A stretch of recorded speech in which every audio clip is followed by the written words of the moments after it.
नमस्कार। और एडजी में आपका फिर से स्वागत है, आपके पर्सनल एआई ट्यूटर के साथ। आज हम क्लास 12 हिस्ट्री सीबीएसई क्लास 12 के chapter theme 10 rebels and the Raj the revolt OF1 857 and it's representations को डीपली रिवाइज करेंगे। यह एक्सटेंडेड एपिसोड है, लगभग 30 से 60 मिनट्स का, इसलिए आराम से सुनो। नोटबुक हो तो यूजफुल रहेगी, लेकिन तुम इसे पैसिवली भी सुन सकते हो। मैं हूं गौरव और मेरे साथ हैं स्वाति। हम Meerut, Delhi, Awadh, rebel unity, British repression और विजुअल रिप्रेजेंटेशंस के साथ एग्जाम क्वेश्चंस भी करेंगे। कल्पना करो, जयपुर की एक स्टूडेंट अनन्या ने कहा था कि उसे डेट्स याद थीं पर कॉजेज और पर्सपेक्टिव्स मिक्स हो जाते थे। आज हम वही कंफ्यूजन साफ करेंगे। बिल्कुल। और आज हमारा एम सिर्फ समरी सुनना नहीं है। हम बार बार पूछेंगे कि कोई घटना क्यों हुई, किसे फायदा या नुकसान हुआ, और सोर्स हमें किसका पॉइंट ऑफ व्यू दिखाता है। एक नोटबुक में 3 हेडिंग्स बना लो: घटनाएं, ग्रीवेंसेस और रिप्रेजेंटेशंस। अगर नोटबुक नहीं है तो माइंड में यही 3 बॉक्सेस रखो। हर मेजर सेक्शन के बाद मैं तुम्हें एक छोटा एक्टिव रिकॉल प्रॉम्प्ट दूंगी। आंसर तुरंत मत बोलना, पहले एक सेकंड रुककर सोचो। सबसे पहले लर्निंग मैप। हम समझेंगे कि 10th में 1857 को मेरठ में क्या हुआ और 11th मई को दिल्ली पहुंचने से रिवोल्ट को लेजिटिमेसी कैसे मिली। फिर म्यूटिनीज का पैटर्न, बेल ऑफ आर्म्स और गवर्नमेंट बिल्डिंग्स जैसे टारगेट्स, कम्युनिकेशन और पंचायत्स। उसके बाद लीडर्स, रूमर्स और प्रोफेसीज। फिर अवध की कहानी, जिसमें नवाब, तालुकदार्स, पेजेंट्स और सीपॉयज की ग्रीवेंसेस जुड़ती हैं। अंत में रिबेल्स क्या चाहते थे, ब्रिटिश रिप्रेशन और इमेजेस के जरिए विक्टर तथा वैंक्विश्ड के पर्सपेक्टिव्स। तो हुक से शुरू करते हैं। रिवोल्ट को समझने के लिए सिर्फ कार्ट्रिज कंट्रोवर्सी पर रुकना क्यों गलत होगा, क्योंकि चैप्टर दिखाता है कि कार्ट्रिज एक बड़ा ट्रिगर था, लेकिन उसके पीछे पहले से कई टेंशन्स थी। सिपॉयज, पेजेंट्स, जमींदार्स, तलुकदार्स और ऑर्डिनरी पीपल की ग्रीवेंसेस अलग अलग थीं। फिर भी ब्रिटिश रूल के खिलाफ एक कॉमन एंगर बन गया। यही शिफ्ट है। मिलिट्री म्यूटनी धीरे धीरे वाइडर रेबेलियन। अब exact opening. Late afternoon 10th मई 1857, मेरठ कैंटोनमेंट में नेटिव इन्फेंट्री के सिपॉयज ने म्यूटनी की। ये कैवलरी तक पहुंची और फिर शहर में फैल गई। टाउन और आसपास के विलेजेस के ऑर्डिनरी पीपल भी सिपॉयज के साथ जुड़ गए। उन्होंने बेल ऑफ आर्म्स यानी वेपन्स और एम्यूनिशन के स्टोर रूम पर कब्जा किया। वाइट लोगों के बंगलोज और प्रॉपर्टी पर अटैक्स हुए और कई गवर्नमेंट बिल्डिंग्स भी निशाना बने। यहाँ एक इम्पॉर्टेंट डिस्टिंक्शन है। मेरठ में एक्शन केवल सोल्जर्स तक सीमित नहीं रहा। Record office, jail, court, post office, treasury और टेलीग्राफ लाइन जैसे कॉलोनियल कंट्रोल के सिंबल्स अटैक हुए। स्वाति का सवाल: अगर रिबेलियन सिर्फ मिलिट्री डिसिप्लिन के खिलाफ होती तो क्या गवर्नमेंट रिकॉर्ड्स और टेलीग्राफ लाइन टारगेट होते? नहीं। टारगेट्स देखकर हमें पता चलता है कि एंगर पूरे कॉलोनियल अथॉरिटी और उसकी एडमिनिस्ट्रेशन के विरुद्ध फैल रहा था। एग्जैक्टली। सिपॉयज ने डार्कनेस के बाद दिल्ली की ओर राइड किया और 11th मई की सुबह रेड फोर्ट के गेट्स पर पहुंचे। उस समय रमजान का महीना था। ओल्ड मुगल एम्परर बहादुर शाह वहीं थे। सिपॉयज ने कार्ट्रिजेस की शिकायत रखी और कहा कि काओ और पिग फैट से रिलीजियस फेथ करप्ट होता है। ध्यान दो, ये बात हिंदू और मुस्लिम दोनों सोल्जर्स की फेथ से जोड़कर रखी गई थी। दिल्ली में ऑर्डिनरी पीपल भी सीपॉयज के साथ ज्वाइन हुए और सिटी ब्रिटिश कंट्रोल से बाहर चली गई। सीपॉयज ने बहादुर शाह से ब्लेसिंग्स और लीडरशिप मांगी। उनका एम्परर बनना प्रैक्टिकल कमांड से ज्यादा सिंबॉलिक था, लेकिन इसी सिंबोलिज्म ने रिवोल्ट को लेजिटिमेसी दी, क्योंकि अब रिबेलियन मुगल एम्परर के नाम पर चल सकती थी। एग्जाम में ये लिखना, दिल्ली का फॉल केवल टेरिटोरियल इवेंट नहीं, पॉलिटिकल लेजिटिमेसी का मूवमेंट भी था। बहादुर शाह की इनिशियल रिएक्शन हॉरर और रिजेक्शन की थी, लेकिन सिपॉयज रेड फोर्ट के कोर्ट में आ गए और नॉर्मल कोर्ट एटिकेट को इग्नोर करते हुए उनसे लीडरशिप स्वीकार करने को कहा। उनके पास बहुत कम ऑप्शंस बचे थे, इसलिए उन्होंने नॉमिनल लीडर के रूप में असेंट किया। यहाँ नॉमिनल शब्द समझो, वे सिंबॉलिक हेड बने, पर रिवोल्ट की सारी डिसीजंस उनके अकेले कंट्रोल में नहीं थी। अब क्विक रिकॉल, 3 लिंक्स बताओ।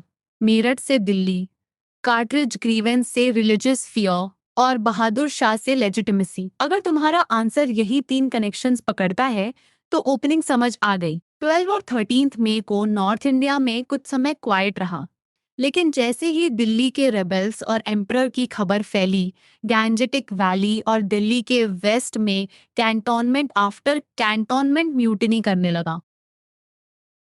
अब तक हम फर्स्ट मेजर आइडिया कवर कर चुके हैं। रिवोल्ट की शुरुआत मेरठ में हुई, दिल्ली ने उसे सिंबॉलिक सेंटर दिया और ऑर्डिनरी पीपल के जुड़ने से स्कोप बढ़ा। एक कॉमन मिस्टेक मत करना, ये मत लिखना कि 1857 अचानक केवल एक कार्ट्रिज इशू के कारण शुरू हुआ। बेटर आंसर कहेगा कि कार्ट्रिज ने एग्जिस्टिंग मिलिट्री, सोशल, पॉलिटिकल और इकोनॉमिक डिस्कंटेंट को इग्नाइट किया। चलो अब पैटर्न ऑफ द प्राइजिंग पर आते हैं। अगर अलग अलग कैंटोनमेंट्स में घटनाएं सिमिलर थी तो इसका मतलब क्या हो सकता है? एक पॉसिबिलिटी प्लानिंग और कम्युनिकेशन है, और दूसरी ये कि सीपॉइज ने एक दूसरे के एक्शंस देखकर पैटर्न अपनाया। चैप्टर दोनों पॉसिबिलिटीज को एविडेंस के साथ एक्सप्लोर करता है, इसलिए आंसर में ओवर क्लेम नहीं करना। उपलब्ध डॉक्यूमेंट्स प्लानिंग के क्लूज देते हैं, पर सभी प्लानर्स के डायरेक्ट नेम्स नहीं बताते। कई प्लेसेस में म्यूटिनी का सिग्नल इवनिंग गन फायरिंग या ब्यूगल साउंडिंग था। उसके बाद sepoys bell of arms seize करते और ट्रेजरी प्लंडर करते। फिर jail, treasury, telegraph office, record room और बंगलोज जैसे गवर्नमेंट सिंबल्स अटैक होते। रिकॉर्ड्स जलाए जाते, क्योंकि रिकॉर्ड्स एडमिनिस्ट्रेशन, रेवेन्यू और अथॉरिटी के प्रैक्टिकल इंस्ट्रूमेंट्स थे। इस सीक्वेंस को एग्जाम में पैटर्न के एविडेंस के रूप में एक्सप्लेन किया जा सकता है। और जब ऑर्डिनरी पीपल ज्वाइन हुए, टारगेट्स और वाइडन हो गए। लखनऊ, कानपुर और बरेली जैसे टाउन्स में मनी लेंडर्स और रिच लोग भी रेबल एंगर के ऑब्जेक्ट्स बने। पेजेंट्स उन्हें ऑप्रेसर्स और ब्रिटिश एलाइज मानते थे, इसलिए म्यूटिनी जल्दी ही रेबेलियन बनी। सिर्फ सिपॉय रैंक्स की कलेक्टिव डिसोबीडियंस नहीं, बल्कि सिविलियंस का एस्टैब्लिश्ड पावर के खिलाफ अपराइजिंग। यही म्यूटिनी और रिवोल्ट का कोर डिफरेंस है। टर्मिनोलॉजी को साफ करें। म्यूटिनी आर्म्ड फोर्सेस के अंदर रूल्स और रेगुलेशंस की कलेक्टिव डिसोबीडियंस है। रिवोल्ट या रिबेलियन एस्टैब्लिश्ड अथॉरिटी और पावर के खिलाफ लोगों का अपराइजिंग है। 1857 के कॉन्टेक्स्ट में म्यूटिनी प्राइमरीली सीपॉइज की एक्शन को रेफर करती है, जबकि रिवोल्ट में पेजेंट्स, जमींदार्स, राजस और जागीरदार्स जैसी सिविलियन पॉपुलेशन शामिल होती हैं। आंसर में दोनों टर्म्स को इंटरचेंजेबली लिखने से पहले कॉन्टेक्स्ट देखना। एक वोकैबुलरी चेक। फिरंगी का अर्थ फॉरेनर्स के लिए इस्तेमाल होने वाला उर्दू और हिंदी टर्म है, अक्सर डेरोगेटरी सेंस में। बेल ऑफ आर्म्स वेपन्स का स्टोर रूम है।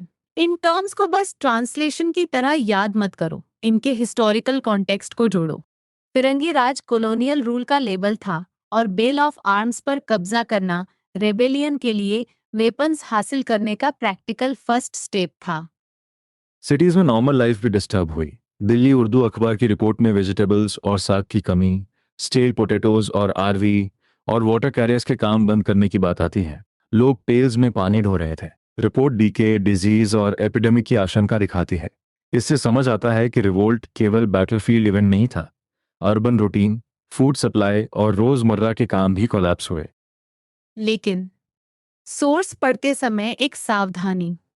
न्यूज़पेपर रिपोर्ट्स रिपोर्टर के प्रेजुडिसेस भी दिखा सकती हैं, इसलिए दिल्ली उर्दू अखबार को डायरेक्ट न्यूट्रल कैमरा मत समझना। पूछो, रिपोर्ट किसे ब्लेम करती है, किसकी सफरिंग दिखाती है और कौन सी लैंग्वेज यूज करती है। यह सोर्स बेस्ड आंसर में बहुत यूजफुल है। हिस्टोरियन फैक्ट्स के साथ सोर्स की पोजीशन और लिमिटेशन भी एग्जामिन करता है। कम्युनिकेशन के एविडेंस पर लौटते हैं। अर्ली मई में अवध इरेगुलर कैवली के सिपॉयज ने न्यू कार्ट्रिजेस एक्सेप्ट करने से रिफ्यूज किया और दूसरे रेजिमेंट को लिखा कि उन्होंने फेथ के लिए एक्शन लिया है और ऑर्डर्स का इंतजार है। सिपॉयज या एमिसरीज एक स्टेशन से दूसरे स्टेशन गए। इससे प्लानिंग और डिस्कशन का संकेत मिलता है, हालांकि कंप्लीट कमांड स्ट्रक्चर का डायरेक्ट प्रूफ नहीं मिलता।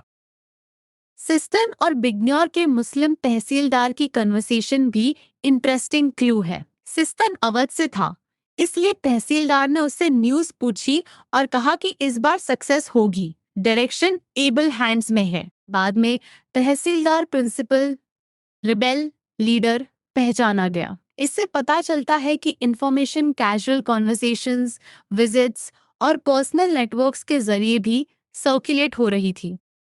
पंचायत वाला एविडेंस प्लानिंग को और डीपन करता है। मिलिट्री पुलिस ने कैप्टन हीरसी को न मारने और न प्रिजनर बनाकर देने का फैसला किया। मैटर को डिफरेंट रेजिमेंट्स के नेटिव ऑफिसर्स की पंचायत में सेटल करने की बात हुई। कानपुर सिपॉय लाइंस में पंचायत नाइटली अकरेंस बताई गई। इसका इम्प्लीकेशन है कि डिसीजंस कुछ हद तक कलेक्टिवली लिए जाते थे। सिपॉयज अपने रिबेलियन के मेकर्स भी थे। एक सेटल पॉइंट प्लानिंग थी, लेकिन इसका मतलब हाईली सेंट्रलाइज्ड नेशनल कमांड था, ऐसा सोर्स नहीं कहता। एविडेंस कम्युनिकेशन, एमिसरीज और लोकल पंचायत्स दिखाता है। इसलिए एग्जाम में बैलेंस लाइन लिखो। रिवॉल्ट में कोऑर्डिनेशन के संकेत थे, पर लीडरशिप और ऑर्गेनाइजेशन पूरी तरह यूनिफाइड नहीं थी। यही बैलेंस बाद में रिवॉल्ट के फॉल्टरिंग की एक्सप्लेनेशन से भी जुड़ता है। Mini recap. पैटर्न को 5 स्टेप्स में मेंटली रखो। Signal, bell of arms, treasury, government symbols और वाइडर सिविलियन पार्टिसिपेशन। कम्युनिकेशन के लिए लेटर्स, एमिसरीज, कॉन्वर्सेशंस और पंचायत याद रखो। अगर क्वेश्चन पूछे कि रिवोल्ट का पैटर्न सिमिलर क्यों था, तो इन एग्जांपल्स के साथ प्लानिंग और रैपिड स्प्रेड दोनों मेंशन करो। अब सवाल, रिबेलियन को लीडरशिप कौन देगा? मेरठ के सिपॉइज दिल्ली जाकर ओल्ड मुगल एम्परर से लीडरशिप मांगते हैं। कानपुर में नाना साहिब, झांसी में रानी लक्ष्मीबाई, आरा में कुंवर सिंह और लखनऊ में बिरजीस कदर जैसे लीडर सामने आए। कॉमन पैटर्न यह था कि रेबेल्स अक्सर उन लोगों की ओर मुड़े जिनकी ट्रेडिशनल अथॉरिटी ब्रिटिश कॉन्क्वेस्ट या एनेक्सेशन से कमजोर हुई थी। बहादुर शाह को लीडरशिप स्वीकार करने में समय लगा, क्योंकि उनकी पहली रिएक्शन रिजेक्शन थी, लेकिन पॉलिटिकल सिंबलिज्म बहुत पावरफुल था। मुगल नेम ने अलग अलग ग्रुप्स को एक रिकॉग्नाइज्ड अथॉरिटी के नीचे इमेजिन करने का मौका दिया। इसी तरह कानपुर में नाना साहिब और झांसी में रानी को पॉपुलर प्रेशर ने लीडर बनने की ओर धकेला। हर लीडर का रोल और अथॉरिटी एग्जैक्टली सेम नहीं थी। और लीडरशिप केवल कोर्ट्स तक सीमित नहीं थी। ऑर्डिनरी मेन और विमेन, रिलीजियस मेन और लोकल फिगर्स भी मैसेज कैरी करते थे। मेरठ का फकीर, लखनऊ के रिलीजियस लीडर्स, शाहमल और छोटा नागपुर के ट्राइबल कल्टीवेटर गोनू इसके एग्जाम्पल्स हैं। शाहमल ने 84 देश यानी 84 विलेजेस के हेडमैन और कल्टीवेटर्स को मोबिलाइज किया। लोकल लीडरशिप ने रिवॉल्ट को ग्राउंड लेवल सपोर्ट दिया। शाहमल की स्टोरी ग्रीवांसेस और ऑल्टरनेटिव अथॉरिटी दोनों दिखाती है। British land revenue demand high और कलेक्शन इनफ्लेक्सिबल था, जिससे कल्टीवेटर्स लैंड खो रहे थे। शाहमल ने विलेजेस में जाकर लोगों को मोबिलाइज किया। रेबल्स ने मनी लेंडर्स और ट्रेडर्स के हाउसेस अटैक किए, ब्रिज और मेटल रोड्स डिस्ट्रॉय किए और गवर्नमेंट कम्युनिकेशन रोकी। इंग्लिश ऑफिसर का बंगलो हॉल ऑफ जस्टिस बनाकर शाहमल ने लोकल अथॉरिटी एस्टैब्लिश करने की कोशिश की। मौलवी अहमदुल्ला शाह का एग्जाम्पल अलग तरह की अथॉरिटी बताता है। वे विलेज टू विलेज प्रीच करते थे, फॉलोअर्स के साथ चलते थे और पॉपुलरली डंका शाह कहलाते थे। रिलीज होने के बाद म्यूटिनिस 22nd नेटिव इन्फेंट्री ने उन्हें लीडर चुना। चिन्हात की बैटल में ब्रिटिश फोर्सेस डिफीट हुई। उनके फॉलोअर्स में यह बिलीव भी था कि वे इनविंसिबल हैं, यानी करेज, रिलीजियस अपील और परसीव्ड स्पिरिचुअल पावर ने अथॉरिटी बनाई। अब रूमर्स। एनफील्ड राइफल कार्ट्रिज को टीथ से बाइट करना था और रूमर फैली कि उनमें काव और पिग फैट लगी है। ब्रिटिश अश्योरेंसेस के बावजूद रूमर नहीं रुकी। दमदम में खलासी और ब्राह्मण सिपॉय वाली स्टोरी इसका पॉसिबल ओरिजिन बताती है, लेकिन चैप्टर इसकी वेरासिटी को सर्टेन नहीं मानता। यही हिस्टोरियन का मेथड है, सोर्स को यूज करो पर उसकी सर्टेनिटी और लिमिटेशन दोनों बताओ। एक और रूमर था कि ब्रिटिश फ्लावर में काऊ और पिग बोन्स का पाउडर मिला रहे हैं और हिंदूज तथा मुस्लिम्स का कास्ट और रिलीजन डिस्ट्रॉय करना चाहते हैं। क्रिश्चियनिटी में कन्वर्जन का डर भी फैला। Chapatis village to village distribute हुए, पर उनका एग्जैक्ट मीनिंग आज भी क्लियर नहीं है। फिर प्रोफेसी थी कि British rule battle of Plassey की सेंटेनरी 23 जून 1857 पर एंड हो जाएगा। रूमर्स को केवल ट्रू या फॉल्स करके डिसमिस करना चैप्टर का तरीका नहीं है। हमें देखना है कि लोग उन पर विश्वास क्यों करते थे। रूमर्स तभी तेजी से सर्कुलेट करती हैं जब वे लोगों के डीपर फियर्स, फेथ्स और सस्पिशन से रेजोनेट करें। British reforms, annexations, new laws और मिशनरी एक्टिविटीज ने अनसर्टेनिटी बढ़ाई थी, इसलिए कार्टरिज रूमर एग्जिस्टिंग डिस्ट्रस्ट में बिलीवेबल लगी। एक सेकंड पॉज करके सोचो, क्या रूमर्स रिवोल्ट का सोल कॉज थी? नहीं, वे एक्शन को एक्सीलरेट और मोबिलाइज कर सकती थी, लेकिन पीछे political annexation, land revenue pressure, social fears और सीपॉय ग्रीवेंसेस थे। एग्जाम आंसर में रूमर्स को ब्रॉडर कॉन्टेक्स्ट से जोड़ना हाई वैल्यू पॉइंट है। सिर्फ ये लिखना कि सोल्जर्स ने कार्ट्रिज के कारण रिवोल्ट किया, आंसर को बहुत नैरो बना देगा। अब तक हम पैटर्न, कम्युनिकेशन, लीडरशिप और रूमर्स कवर कर चुके हैं। अगर तुम्हें एग्जैक्ट डिस्टिंक्शन रिवाइज करनी हो तो म्यूटिनी सोल्जर्स की डिसोबीडियंस है, रिवोल्ट सिविलियन अपराइजिंग है और रूमर्स लोगों के एग्जिस्टिंग फियर्स की एक्सप्रेशन है। एडजी में ऐसे एग्जैक्ट डाउट्स को क्वेश्चन की तरह तोड़कर स्टेप बाय स्टेप टेस्ट करना यूजफुल होता है, लेकिन अभी हम उसी एक्टिव रिकॉल को साथ में कंटिन्यू करते हैं।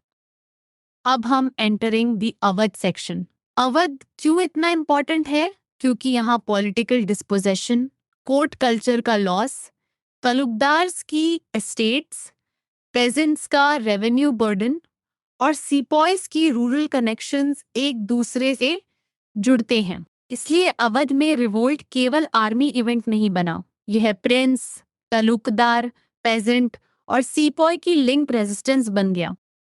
1851 में लॉर्ड डलहौजी ने अवध को एक चेरी बताया जो एक दिन ब्रिटिश के माउथ में गिर जाएगी। 1856 में अवध एनेक्स कर लिया गया। पहले 1801 में सब्सिडियरी अलायंस इंपोज हुआ था। नवाब को अपनी मिलिट्री फोर्स डिसबैंड करनी थी, ब्रिटिश ट्रूप्स को टेरिटरी में रखना था और ब्रिटिश रेजिडेंट की एडवाइस के अनुसार एक्ट करना था। इससे नवाब की इंडिपेंडेंस और अथॉरिटी लगातार घटती गई। सब्सिडियरी अलायंस का एग्जाम फ्रेम याद रखो। ब्रिटिश प्रोटेक्शन देंगे, लेकिन एलाई के टेरिटरी में ब्रिटिश कंटिंजेंट रहेगा, उसका खर्च एलाई देगा और दूसरे रूलर से ट्रीटी या वॉर ब्रिटिश परमिशन के बिना नहीं होगा। इससे रूलर नॉमिनली मौजूद रह सकता था, पर मिलिट्री और फॉरेन पॉलिसी कंट्रोल कमजोर हो जाता था। अवध में यही डिपेंडेंसी आगे एनेक्सेशन की जमीन बनी। ब्रिटिश अवध में इंटरेस्टेड क्यों थे? सॉइल इंडिगो और कॉटन के लिए सूटेबल थी और रीजन अपर इंडिया का प्रिंसिपल मार्केट बन सकता था। जब इंडिया के कई मेजर एरियाज कॉन्कर हो चुके थे, अवध का टेक ओवर टेरिटोरियल एनेक्सेशन की प्रोसेस को कंप्लीट करने जैसा देखा गया। इसलिए एनेक्सेशन केवल मिसगवर्नेंस का न्यूट्रल रिस्पॉन्स नहीं, स्ट्रैटेजिक और इकोनॉमिक इंटरेस्ट से भी जुड़ा था। नवाब वाजिद अली शाह को डिथ्रोन करके कलकत्ता एग्जाइल भेजा गया। ब्रिटिश ने एज्यूम किया कि वे अनपॉपुलर रूलर थे, लेकिन चैप्टर के सोर्सेज बताते हैं कि वे वाइडली लव्ड थे। उनके लखनऊ छोड़ने पर लोग सॉन्ग्स ऑफ लैमेंट गाते हुए कानपुर तक फॉलो हुए। यह इमोशनल लॉस केवल रूलर का लॉस नहीं था, कोर्ट, कल्चर और उस कल्चर पर निर्भर लाइवलीहुड्स भी टूट गए। कोर्ट डिसॉल्व होने से musicians, dancers, poets, artisans, कुक्स, retainers और एडमिनिस्ट्रेटिव ऑफिशियल्स ने लाइवलीहुड खोया। इसलिए अवध में एनेक्सेशन का इम्पैक्ट सोशल और कल्चरल भी था। एक आंसर में सिर्फ नवाब का एग्जाइल लिखना इनकम्प्लीट होगा। बेहतर स्ट्रक्चर है रूलर का रिमूवल, कोर्ट कल्चर का कोलैप्स, रोजगार का लॉस और पॉपुलर ग्रीफ। यही लेयर्स रिवोल्ट के इमोशनल बेस को एक्सप्लेन करती हैं। अब तलुकदार्स, वे कंट्री साइड में एस्टेट्स और फोर्ट्स कंट्रोल करते थे, आर्म्ड रिटेनर्स रखते थे और नवाब को रेवेन्यू देते थे। एनेक्सेशन के बाद ब्रिटिश ने उन्हें डिसआर्म किया और फोर्ट्स डिस्ट्रॉय किए। समरी सेटलमेंट ऑफ 1856 ने उन्हें लैंड पर परमानेंट स्टेक न रखने वाला मानकर हटाने की कोशिश की। उनके विलेज होल्डिंग्स पहले के 67% से सेटलमेंट के बाद 38% तक आ गए। ब्रिटिश का दावा था कि ताल्लुकदार्स हटाकर एक्चुअल ओनर्स ऑफ सॉइल से सेटलमेंट होगा, एक्सप्लॉयटेशन घटेगा और स्टेट रेवेन्यू बढ़ेगा। लेकिन प्रैक्टिस में पीजेंट्स का बर्डन कम नहीं हुआ। कुछ जगह रेवेन्यू डिमांड 30 से 70% तक बढ़ी और असेसमेंट ओवर एस्टिमेटेड था। इसलिए न ताल्लुकदार खुश हुए न पेजेंट। यहाँ पॉलिसी इंटेंशन और एक्चुअल आउटकम को अलग अलग लिखना जरूरी है। एक नुआंस भी है। प्री ब्रिटिश सिस्टम में तलुकदार्स ऑप्रेसिव हो सकते थे, लेकिन पेजेंट्स के लिए फादर फिगर्स जैसे भी दिखते थे। वे ड्यूज लेते थे, पर क्रॉप फेलियर या हार्डशिप में सपोर्ट, लोन या रेवेन्यू पोस्टपोनमेंट की संभावना रहती थी। ब्रिटिश एडमिनिस्ट्रेशन में पेजेंट डायरेक्टली हाई असेसमेंट और इनफ्लेक्सिबल कलेक्शन के सामने था। पुराने सोशल टाइज टूटे और नई व्यवस्था एलियन तथा कठोर लगी। इसीलिए अवध में तलुकदार्स और पीजेंट साथ लड़े। बेगम हजरत महल के साथ कई तलुकदार्स लखनऊ में ब्रिटिश के विरुद्ध रहे। सिपॉयज भी लार्जली अवध और ईस्टर्न उत्तर प्रदेश के विलेजेस से रिक्रूटेड थे। फैमिलीज की रूरल ग्रीवेंसेस सिपॉय लाइंस तक पहुंची और सिपॉयज की कार्ट्रिज लीव और रेशियल अब्यूज वाले कंप्लेंट्स वापस विलेजेस में जाती थी। यह रूरल वर्ल्ड और आर्मी का स्ट्रॉन्ग लिंक था। सीपॉयज और व्हाइट ऑफिसर्स का रिलेशनशिप भी बदला। 1820 में कई ऑफिसर्स फ्रेंडली थे, हिंदुस्तानी बोलते और सिपॉयज की लेजर एक्टिविटीज में शामिल होते थे। 1840 में रेशियल सुपीरियोरिटी, अब्यूज और फिजिकल वायलेंस बढ़े। ट्रस्ट की जगह सस्पिशन आ गया। ग्रीस्ड कार्ट्रिजेस इस वाइडर ब्रेकडाउन ऑफ ट्रस्ट का क्लासिक एग्जाम्पल बने। सो रिलीजियस ग्रीवेंस और रेशियल रिलेशनशिप दोनों को साथ देखना है। हनुमंत सिंह का स्टेटमेंट तलुकदार्स की एटीट्यूड दिखाता है। उन्होंने ब्रिटिश ऑफिसर को शेल्टर देकर बचाया, लेकिन फिर कहा कि ब्रिटिश ने उनके किंग को हटाया और एंसेस्ट्रल लैंड्स छीन ली। अब वही पीपल उठ खड़े हुए थे और वे लखनऊ की ओर मार्च करेंगे। इससे कॉन्ट्रोडिक्शन समझो। इंडिविजुअल ब्रिटिश को बचाना और ब्रिटिश रूल का विरोध करना एक साथ संभव था। अवध रिकैप के लिए चेन बनाओ। Subsidiary alliance, annexation, Wajid Ali Shah का एग्जाइल, कोर्ट कल्चर का लॉस, तलुकदार्स का डिस्पोजेशन, पेजेंट्स पर रेवेन्यू प्रेशर और सिपोए ग्रीवेंसेस। अगर क्वेश्चन पूछे कि रिवोल्ट अवध में वाइड स्प्रेड क्यों था, तो यही चेन आंसर का स्केलेटन बनेगी। किसी एक कॉज को होल एक्सप्लेनेशन मत बना देना। अब क्वेश्चन बदलता है, रेबल्स केवल ब्रिटिश को हटाना चाहते थे या उनके पास कोई ऑल्टरनेटिव विजन भी थी? रेबल प्रोक्लेमेशंस और इश्तहार्स लिमिटेड सोर्सेज हैं, क्योंकि अधिकांश रेबल्स ऑर्डिनरी और ऑफन नॉन लिटरेट थे। ब्रिटिश अकाउंट्स बहुत ज़्यादा बचे हैं, इसलिए हिस्टोरियंस को रेबेल पर्सपेक्टिव रिकंस्ट्रक्ट करते समय सोर्स इम्बैलेंस का ध्यान रखना पड़ता है। प्रोक्लेमेशंस ने कास्ट और क्रीड से ऊपर उठकर यूनिटी अपील की। हिंदू और मुस्लिम दोनों को कॉमन कॉज में शामिल किया गया। बहादुर शाह के नाम पर जारी प्रोक्लेमेशन ने मोहम्मद और महावीर दोनों के स्टैंडर्ड्स के नीचे फाइट करने की बात कही। बरेली में ब्रिटिश ने हिंदू मुस्लिम डिवीजन क्रिएट करने के लिए पैसा खर्च किया, पर अटेम्प्ट फेल हुआ। यह रेबेल विजन ऑफ यूनिटी का स्ट्रॉन्ग एविडेंस है। आजमगढ़ प्रोक्लेमेशन अलग अलग सोशल ग्रुप्स को एड्रेस करती थी। जमींदार्स के लिए एग्जॉर्बिटेंट रेवेन्यू डिमांड और कोर्ट ह्यूमिलिएशन की शिकायत थी। मर्चेंट्स ब्रिटिश ट्रेड मोनोपोली और टैक्सेस से परेशान बताए गए। पब्लिक सर्वेंट्स लो पे, लिटिल रिस्पेक्ट और हाई पोस्ट से एक्सक्लूजन की बात करते थे। आर्टिजन्स और वीवर्स इंग्लिश गुड्स के कारण एम्प्लॉयमेंट खोने की शिकायत रखते थे। यानी कॉमन कॉज बनाने के लिए अलग ग्रीवेंसेस को एक लैंग्वेज में जोड़ा गया। पंडित्स और फकीर्स को रिलीजन्स के गार्डियंस के रूप में अपील किया गया। प्रोक्लेमेशन में ब्रिटिश को दोनों रिलीजन्स के एनिमी की तरह प्रेजेंट किया गया। ध्यान रखो, यह केवल रिलीजियस अपील नहीं थी, इसमें livelihood, honour, identity, trade, land और पॉलिटिकल अथॉरिटी सब जुड़े थे। इसलिए रेबेल्स की यूनिटी स्ट्रैटेजी ब्रॉड थी। हर ग्रुप को अपने इंटरेस्ट और कॉमन पब्लिक गुड दोनों से जोड़ना। सिपॉयज की अर्जी में फेथ और रिलीजन की लैंग्वेज सेंट्रल थी।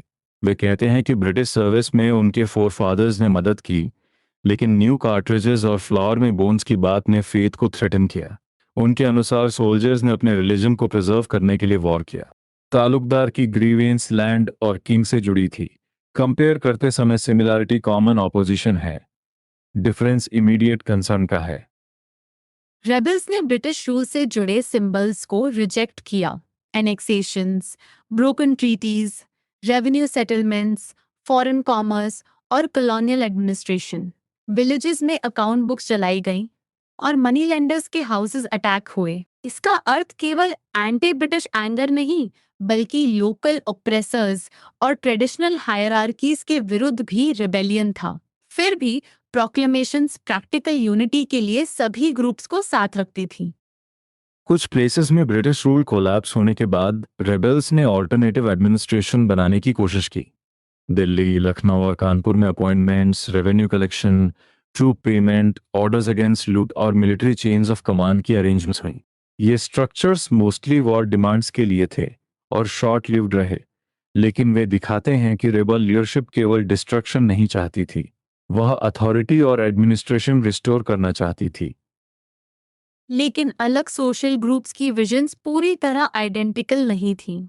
तालुकदार्स अपनी एस्टेट्स और डिग्निटी चाहते थे, पीजेंट्स रेवेन्यू रिलीफ और local justice, artisans employment, sepoys faith और सर्विस ग्रीवेंसेस का समाधान, और प्रिंसेस ट्रेडिशनल अथॉरिटी की रिस्टोरेशन।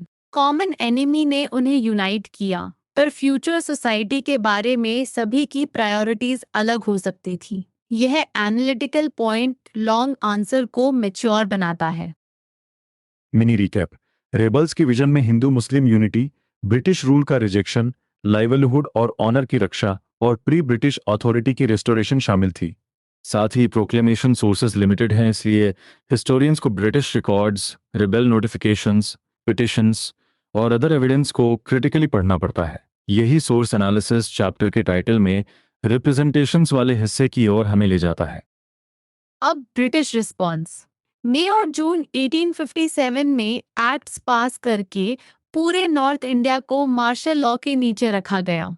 मिलिट्री ऑफिसर्स और ऑर्डिनरी ब्रिटन्स तक को सस्पेक्टेड रेबल्स को ट्राई और पनिश करने की पावर दी गई। नॉर्मल लॉ और ट्रायल प्रोसेसेस सस्पेंड हुए और रिबेलियन के लिए डेथ पनिशमेंट की पॉलिसी सामने आई। इसलिए रिप्रेशन केवल बैटलफील्ड एक्शन नहीं, लीगल इमरजेंसी और टेरर दोनों थी। ब्रिटिश रीइंफोर्समेंट्स ब्रिटेन से आए और टू प्रॉन्ग्ड अटैक हुआ। एक फोर्स कलकत्ता से नॉर्थ इंडिया की ओर बढ़ी, दूसरी लार्जली पीसफुल पंजाब से दिल्ली रिकॉन्कर करने आई। दिल्ली का सिंबॉलिक वैल्यू रिबेल्स और ब्रिटिश दोनों समझते थे। ब्रिटिश अटैक्स जून में शुरू हुए, पर सिटी लेट सितंबर में कैप्चर हुई। हैवी फाइटिंग और लॉसेस से पता चलता है कि सप्रेशन आसान नहीं था। गांजेटिक प्लेन में ब्रिटिश को विलेज बाय विलेज रिकॉन्कर करना पड़ा। कंट्री साइड हॉस्टाइल थी और विलेजर्स कम्युनिकेशन लाइंस पर प्रेशर डालते थे। अवध में एक ब्रिटिश ऑफिशियल ने एडल्ट मेल पॉपुलेशन के 3/4 को रिबेलियन में बताया। एरिया मार्च 1858 तक कंट्रोल में आया। ये एविडेंस ब्रिटिश ऑफिसर्स की अपनी रिपोर्ट्स से आता है और दिखाता है कि वे इसे मेरे मिलिट्री म्यूटिनी नहीं, पॉपुलर अपराइजिंग समझने लगे थे। ब्रिटिश ने मिलिट्री फोर्स के साथ पॉलिटिकल स्ट्रैटेजी भी अपनाई। जहां बिग लैंड होल्डर्स और पेजेंट्स यूनाइटेड रेजिस्टेंस दे रहे थे, वहां यूनिटी तोड़ने के लिए लॉयल लैंड होल्डर्स को एस्टेट्स वापस देने और रिबेल लैंड होल्डर्स को डिस्पोजेस करने का तरीका अपनाया गया। कई लैंड होल्डर्स फाइटिंग में मारे गए या नेपाल भागे। एग्जाम पॉइंट सप्रेशन में फोर्स, स्पेशल लॉज और डिवाइड एंड रिवॉर्ड पॉलिसी तीनों शामिल थे। रिप्रेशन का सबसे चिलिंग एस्पेक्ट एग्जीक्यूशंस थे। रेबल्स को गन से ब्लो किया गया या गैलोस पर हैंग किया गया। इमेजेस और पब्लिक एग्जीक्यूशन ने पनिशमेंट को प्राइवेट लीगल एक्ट नहीं रहने दिया, उसे ओपन परफॉर्मेंस ऑफ टेरर बनाया गया। माउंटेड सोल्जर्स और फेलो सीपॉयज को एग्जीक्यूशंस देखने पड़ते थे ताकि रिबेलियन के कॉन्सिक्वेंसेस सबको दिखाई दें। यह साइकोलॉजिकल कंट्रोल भी था। अब इमेजेस ऑफ द रिवोल्ट। हमारे पास रिबेल व्यू पॉइंट के डायरेक्ट रिकॉर्ड्स कम है, लेकिन ब्रिटिश ऑफिशियल्स की letters, diaries, autobiographies, histories, newspapers और विजुअल मटेरियल काफ़ी है। इमेजेस को फैक्ट की सिंपल फोटोग्राफ मत मानो। Painting composition, light, gestures, visible और इनविजिबल कैरेक्टर्स, कैप्शन और इंटेंडेड ऑडियंस, ऑल क्लूज है। हिस्टोरियन पूछता है, आर्टिस्ट क्या दिखाना चाहता है और व्यूअर से क्या फील करवाना चाहता है।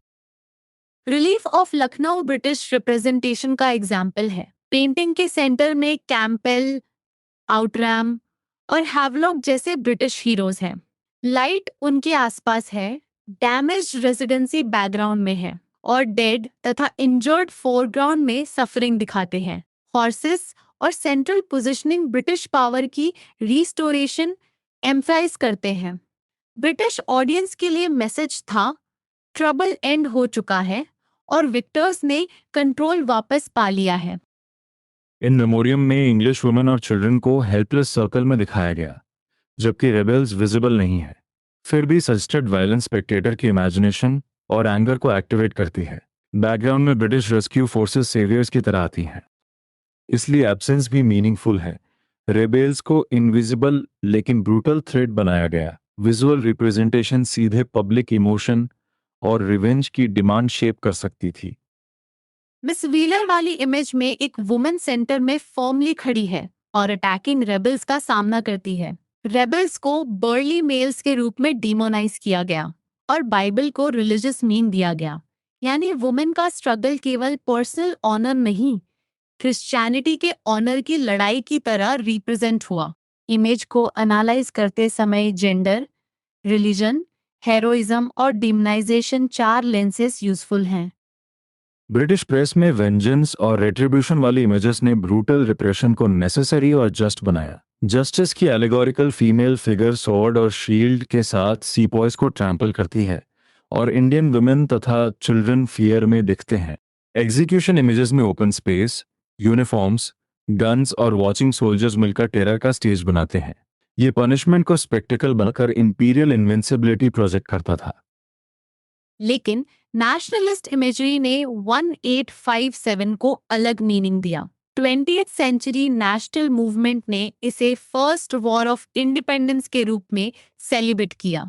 रानी लक्ष्मीबाई को स्वॉर्ड और हॉर्स के साथ हेरोइक वॉरियर के रूप में दिखाया गया। आर्ट, लिटरेचर, पोएम्स और पॉपुलर प्रिंट्स ने रेबेल्स को ऑपरेशन के विरुद्ध लड़ने वाले फिगर्स बनाया। इमेजेस केवल मेमोरी प्रिजर्व नहीं करती, वे फ्यूचर जनरेशन्स की नेशनलिस्ट इमेजिनेशन भी शेप करती हैं। अब हम फाइनल रिवीजन सेक्शन में हैं। टाइमलाइन को बोलकर दोहराओ। 1801 सब्सिडी अलायंस इन अवध, 1856 अवध एनेक्सेशन, 10th में मेरठ म्यूटिनी, 11 और 12th में दिल्ली गैरिसन्स तथा बहादुर शाह की नॉमिनल लीडरशिप। मई और जून में जनरल रिवोल्ट, 30th जून चिन्हात में ब्रिटिश डिफीट, लेट सितंबर में दिल्ली रिकैप्चर्ड और मार्च 1858 तक अवध पर ब्रिटिश कंट्रोल। अब 5 कॉमन आंसर प्रॉम्प्ट्स। पहला, सिपॉयज अर्स्टवाइल रूलर्स के पास लीडरशिप के लिए क्यों गए? दूसरा, प्लानिंग और कोऑर्डिनेशन का एविडेंस क्या है? तीसरा, रिलीजियस बिलीफ्स ने इवेंट्स को किस एक्सटेंट तक शेप किया? चौथा, यूनिटी इंश्योर करने के लिए क्या मेजर्स लिए गए? पांचवा, ब्रिटिश ने अपराइजिंग क्वेल करने के लिए क्या स्टेप्स लिए? हर आंसर में कॉज, एविडेंस और कॉन्सिक्वेंस की 3 पार्ट स्ट्रक्चर रखो। 100 से 150 वर्ड्स वाले आंसर में इंट्रोडक्शन की एक क्लियर लाइन, 2 या 3 एविडेंस पॉइंट्स और कंक्लूडिंग लिंक काफी है। 250 से 300 वर्ड्स वाले आंसर में अवध जैसे क्वेश्चन के लिए पॉलिटिकल, इकोनॉमिक, सोशल और मिलिट्री फैक्टर्स अलग पैराग्राफ्स में रखो। विजुअल क्वेश्चन में केवल पिक्चर डिस्क्राइब मत करो, कॉम्पोजिशन, सिंबल्स, इंटेंडेड इमोशन और विक्टर या वैंक्विश्ड का पर्सपेक्टिव एक्सप्लेन करो। एक फाइनल एक्टिव रिकॉल चैलेंज। बिना नोट्स देखे आंसर दो। 1857 को वाइडर रिबेलियन किस मोमेंट पर समझना शुरू करेंगे? मेरा एक्सपेक्टेड आंसर है जब सीपॉय म्यूटिनी से आगे ऑर्डिनरी पीपल, पेजेंट्स, जमींदार्स और तालुकदार्स शामिल हुए और गवर्नमेंट तथा लोकल ऑपरेशन के सिंबल्स टारगेट हुए। अब दूसरा सवाल, रूमर्स पावरफुल क्यों थी? क्योंकि वे लोगों के डीपर फियर्स और एग्जिस्टिंग डिस्ट्रेस से रेजोनेट करती थी। आज की पूरी कहानी को एक लाइन में बांधो। 10th मई 1857 का मेरठ म्यूटिनी दिल्ली की symbolic legitimacy, civilian participation, Awadh की लेयर्ड ग्रीवेंसेस, रेबल यूनिटी और ब्रिटिश रिप्रेशन के कारण एक व्यापक रिवोल्ट बनी। कॉमन मिस्टेक याद रखो, इसे केवल ग्रीस्ड कार्ट्रिजेस की कहानी मत लिखना और इमेजेस को न्यूट्रल फैक्ट्स मत मानना। अब तुम्हारा छोटा चैलेंज है, 150 वर्ड्स में लिखो कि रिवोल्ट अवध में पर्टिकुलरली वाइड स्प्रेड क्यों था। फिर एक विजुअल रिप्रेजेंटेशन को पर्सपेक्टिव के साथ एनालाइज करो। और ये रिवीजन में एडजी से अपने आंसर पर सोक्रेटिक क्वेश्चंस करवाना या एक्टिव रिकॉल चैलेंज लेना यूजफुल रहेगा। बहुत अच्छा काम किया। आराम से रिवाइज करो और याद रखो, हिस्ट्री में इवेंट्स के साथ लोगों की आवाज़ और सोर्सेज की दृष्टि भी पढ़नी होती है।